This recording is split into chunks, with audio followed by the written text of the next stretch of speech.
쉬운 문제, 어려운 문제, 문장제 문제 등 다양한 난이도와 유형에 따라서 흥미를 잃지 않고 효과적으로 학습하려면 각각의 상황에 따라 다른 전략을 사용해야 되기 때문입니다.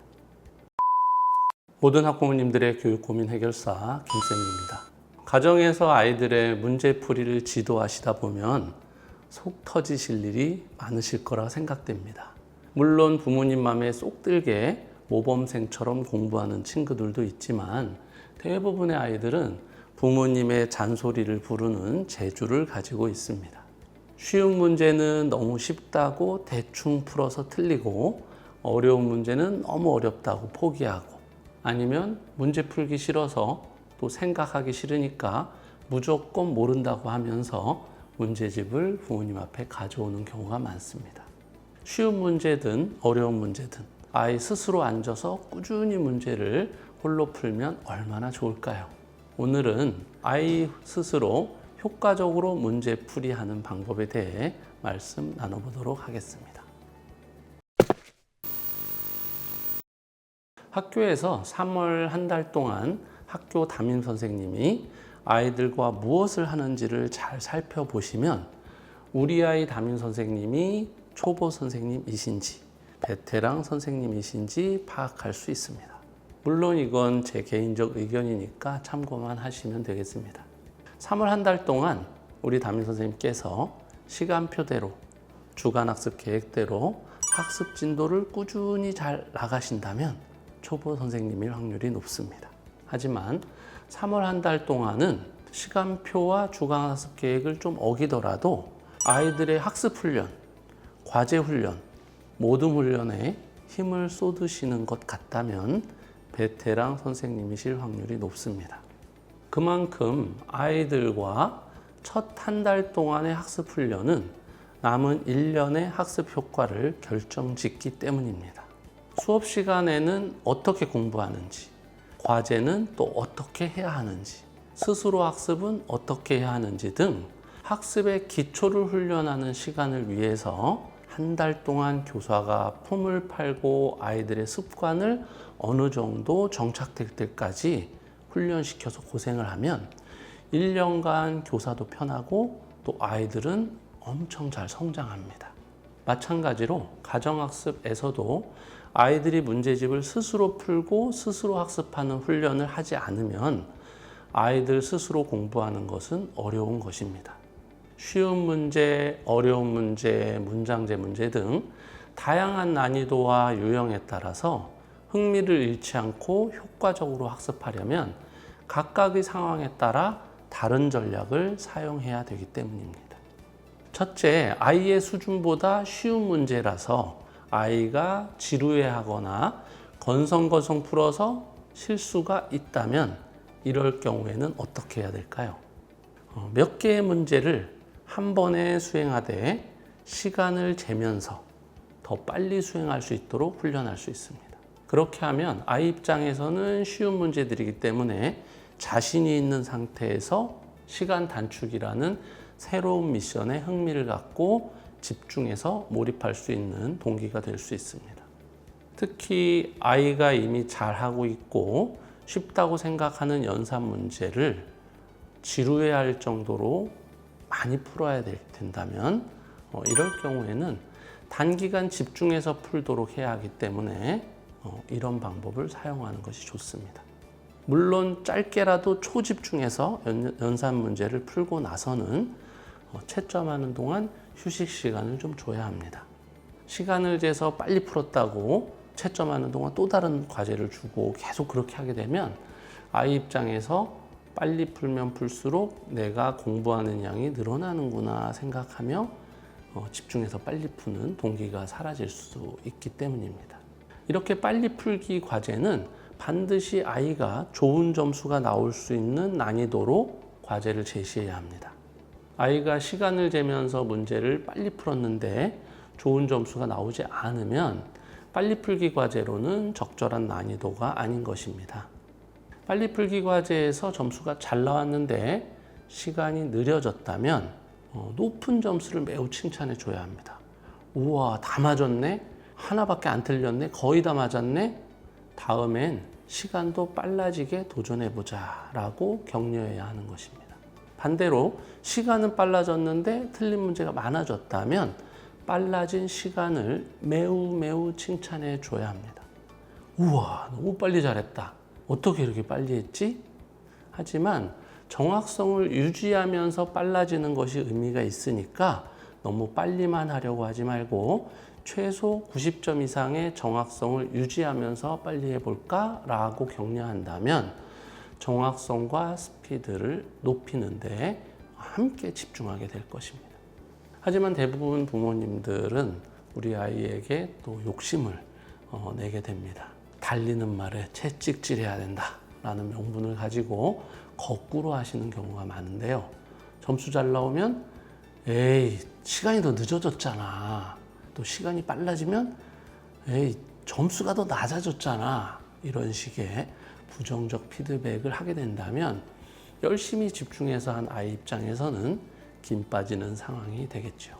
두 번째로 너무 어려운 문제라서 쉽게 풀지 못할 경우도 있습니다. 이럴 경우에는 한 문제를 쪼개서 2개나 3개의 단계로 문제를 나눠줘야 합니다. 즉 길다란 한 문제를 짧은 2-3개의 문제로 만들어주는 것이죠.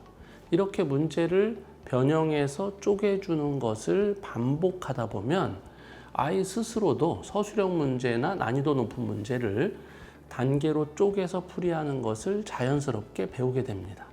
또한 어려운 문제일수록 여러 문제를 한꺼번에 제시하지 말고 한 문제만이라도 제대로 풀도록 시간을 충분히 줘야 합니다.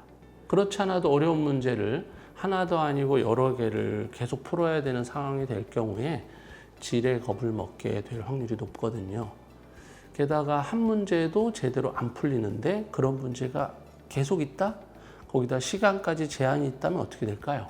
아이 입장에서는 이거 열심히 해도 안 되겠구나 생각하며 쉽게 포기하게 될 수 있습니다.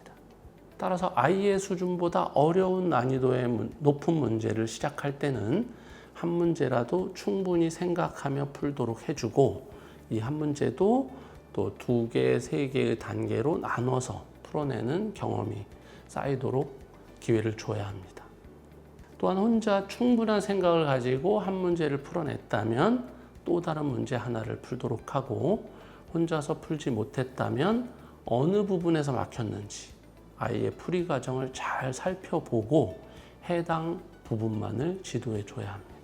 셋째, 아이가 생각해서 스스로 풀려고 안 하고 그냥 무조건 모른다고 할 경우도 많은데요. 이런 경우는 절대 그냥 다 알려줘서는 안 됩니다. 아이가 모른다고 처음부터 끝까지 어른이 풀어주는 방식은 모른다고 하면 다 풀어주는구나 라는 인식을 심어줘서 깊게 생각하지 않도록 아이를 훈련시키는 꼴이 됩니다. 부모님과 선생님은 계속 바쁘게 설명하고 아이는 그냥 이렇게 편하게 설명을 듣는 이런 방식은 좋은 교수학습 방법이 아닙니다. 아이가 문제를 못 풀어서 물어볼 때도 무엇을 모르는지, 어느 부분이 어려운지를 스스로 생각해내서 질문하도록 연습시켜야 합니다. 그냥 모르겠어요 라고 할 경우에는 무엇을 모르겠니? 라고 묻고 문제의 뜻을 모르는 것인지, 문제를 식으로 변형하는 걸 못하는 것인지, 계산을 못하는 것인지, 또 문제풀이의 단서를 못 찾는 것인지, 힌트가 필요한 것인지 등 자신이 정확히 무엇을 모르고 어떤 도움이 필요한지를 스스로 생각해서 도움을 청할 수 있도록 질문하는 습관부터 길러줘야 합니다.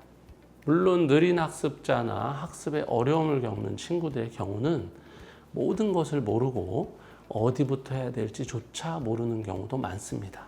하지만 그런 친구들조차도 차근차근 문제 푸는 방법과 질문하는 방법을 가르쳐 줄 때 제대로 된 학습이 이루어지고 학습 성장도 가능하게 됩니다.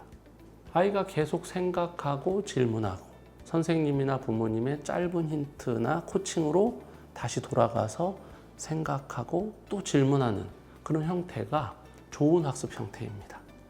쉽게 말해서 어른만 혼자 고생스럽게 계속 설명하고 아이는 편하게 이렇게 설명을 듣는 교수 방식보다 아이는 부지런히 질문하고 생각하고 왔다 갔다 고생스럽지만 어른은 아이의 필요한 도움 요청에만 필요한 도움을 주는 그런 상황이 훨씬 아이의 성장에 도움이 된다고 할 수 있습니다.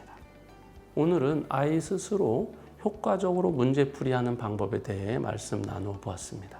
아이의 수준보다 쉬운 문제라서 지루해하거나 건성건성 풀어서 실수가 있을 경우는 몇 개의 문제를 한 번에 수행하되 시간을 재면서 더 빨리 수행할 수 있도록 훈련하는 것이 좋고, 너무 어려운 문제라서 쉽게 풀지 못할 경우는 한 문제를 쪼개서 2단계, 3단계로 문제를 나누는 훈련을 해야 하고, 아이가 생각해서 스스로 풀려고 안 하고 그냥 모른다고 할 경우는 그냥 알려주지 말고 문제의 뜻을 모르는 것인지, 문제를 식으로 변형을 못하는 것인지, 계산을 못하는 것인지, 문제풀이의 단서를 못 찾는 것인지, 또 힌트가 필요한 것인지 등 자신이 정확히 무엇을 모르고 어떤 도움을 받아야 될지를 생각할 수 있도록 또 그 후에 질문하는 습관을 훈련해야 한다고 말씀드렸습니다.